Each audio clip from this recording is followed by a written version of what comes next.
বিয়ের 1 মাসের মধ্যেই স্ত্রীকে শেষ করে দিল স্বামী। ভালোবাসার কোনো দাম কি নেই? টাকার লোভে পণ চেয়ে না পেয়ে 1 মাসের মধ্যে স্ত্রীকেই সরিয়ে দিল স্বামী। তার দাবি ছিল একটি পালঙ্ক, সেই পালঙ্ক দিতে পারেনি স্ত্রীর মা অর্থাৎ শাশুড়ি। তার পরিণাম মেয়েকেই পোহাতে হলো, একেবারে শেষ করে দেওয়া হলো মেয়েকে।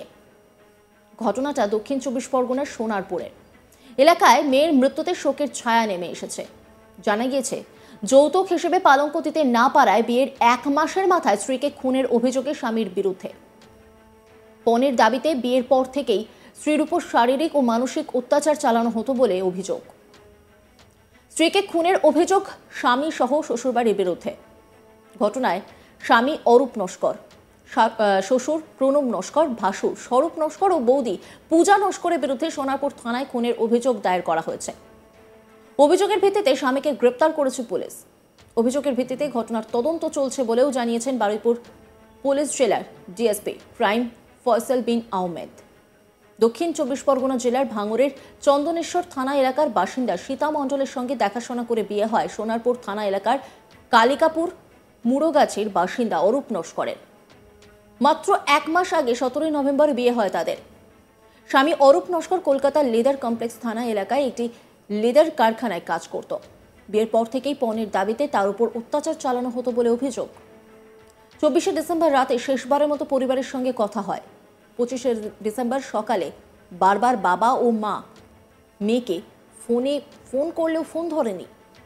দুপুরবেলা মেয়ের বাবাকে ফোন করে মেয়ে মারা গিয়েছে বলে জানানো হয়। মেয়ের বাবা দিব্যকুমার মণ্ডল তিনি কি বলছেন শোনাবো আপনাদের।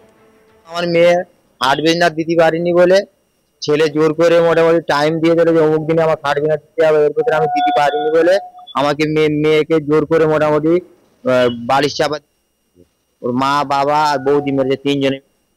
মেয়েটা আমি এখানে কলকাতাতে যাওয়ার সময় দেখলাম মেয়েটা আছে, আমাকে হসপিটাল থেকে নিয়ে যাওয়ার সময় আমি তখন কলকাতায় আসছিলাম, মেয়েটা দেখি না 3 জনেই একটা খাটে দাবি করেছিল বলে আমাকে, ওকে যেন শাস্তি চাই সারা জীবন, সবার যেন সাজা পায়। আমি এই বক্তব্য আমি রাখলাম।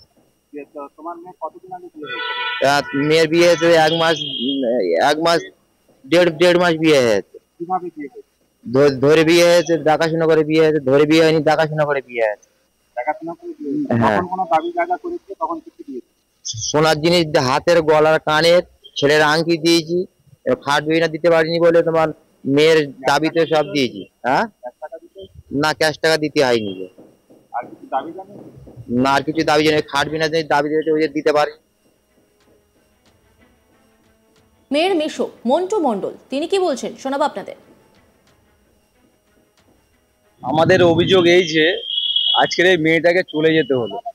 হ্যাঁ, কেন চলে গেল? আজকের ওনার সমস্ত শ্বশুর বাড়ির দাবি দাবা পূর্ণ করা হয়েছে, ঠিক আছে, তার মধ্যেখানে মাঝখানে করে ওনার মানে একটা মানে পারিবারিক একটা মানে বৌদির সঙ্গে, ঠিক আছে, একটা অবৈধ সম্পর্কে জড়িয়ে পড়েছিল, ঠিক আছে, মেয়েটা জানাতে, ঠিক আছে, মেয়েটার উপর টর্চার করে, ঠিক আছে, মেয়েটা কোনোদিনও আমাদের কাছে খুলে বলেনি, ঠিক আছে। তারপরে মাঝখানে করে মেয়েটা মোটামুটি সব অত্যাচার সহ্য করতো, এমনকি বাবা মার কাছে খুলেও ঠিক মতো বলতো না। এবারে হঠাৎ করে কাল অবধি মেয়ে ফোন করে বলছে, পরশুদিনকে রাত্রে মেয়ের সঙ্গে কথা হলো, মেয়ে কি করেছে, মাংস ভাত রান্না করেছে, বাড়িতে সমস্ত কিছু ভালো খাওয়া দাওয়া সবাই মিলে আনন্দ করে খাচ্ছিল। তার মধ্যে 25 ডিসেম্বরে মানে সকালবেলাতে কি এমন ঘটনা ঘটলো যে মেয়েটাকে আজকের প্রাণটা দিতে হলো। আমরা পুরোপুরি এর দৃষ্টান্তমূলক শাস্তি আমরা দাবি করছি, ঠিক আছে, এর যেন কঠোর শাস্তি হয়। এই ঘটনা কেন ঘটবে বারবার? কেন প্রতিবার এর জন্য মেয়েদের ভুগতে হবে? কেন বাড়ির বউকে এইভাবে শেষ হতে হবে যেখানে পণ প্রথা বেআইনি? তাই কিভাবে এই সাহস পায় অপরাধীরা? এই প্রশ্নই তুলছেন অনেকেই। এই ঘটনা কিন্তু পুরো বাংলার লজ্জা। এই গোটা বিষয়টা নিয়ে একটা রিপোর্ট তুলে ধরেছেন আমার কলিগ প্রসেনজিৎ সাহা, দেখাবো আপনাদের। বিয়েতে যৌতুক হিসেবে পালঙ্ক দেওয়ার কথা ছিল, কিন্তু সেই পালঙ্ক দিয়ে উঠতে পারেনি সীতা মণ্ডলের পরিবারের সদস্যরা। আর সেই কারণে বিয়ের পর থেকেই নানাভাবে সীতার উপর শারীরিক ও মানসিক অত্যাচার করতে থাকে স্বামী অরূপ নস্কর ও তার পরিবারের সদস্যরা। মাত্র 1 মাস আগে বিয়ে হলেও সীতাকে 1 মাসের মধ্যেই পৃথিবী ছেড়ে চলে যেতে হয়। তাকে খুন করা হয়েছে এমনটাই অভিযোগ সীতার বাপের বাড়ির সদস্যদের। ইতিমধ্যেই এ বিষয়ে সোনারপুর থানায় লিখিত অভিযোগ দায়ের করেছেন তারা। অভিযোগের ভিত্তিতে সীতার স্বামী অরূপ নস্করকে গ্রেপ্তার করেছে সোনারপুর থানার পুলিশ। মৃতদেহ ময়নাতদন্তের জন্য পাঠানো হয়েছে। অন্যদিকে অরূপ নস্করকে গ্রেপ্তার করে তাকে বারুইপুর মহকুমা আদালতে তোলা হয়েছে সোনারপুর থানার তরফ থেকে। মাত্র 1 মাস আগেই দেখাশোনা করে অরূপের সাথে বিয়ে হয়েছিল সীতার। সোনারপুর থানার কালিকাপুরের বাসিন্দা অরূপ। অন্যদিকে সীতার বাড়ি ভাঙড়ের চন্দনেশ্বর থানা এলাকায়। পরিবারের যৌথ উদ্যোগেই কার্যত বিয়ে হয়েছিল।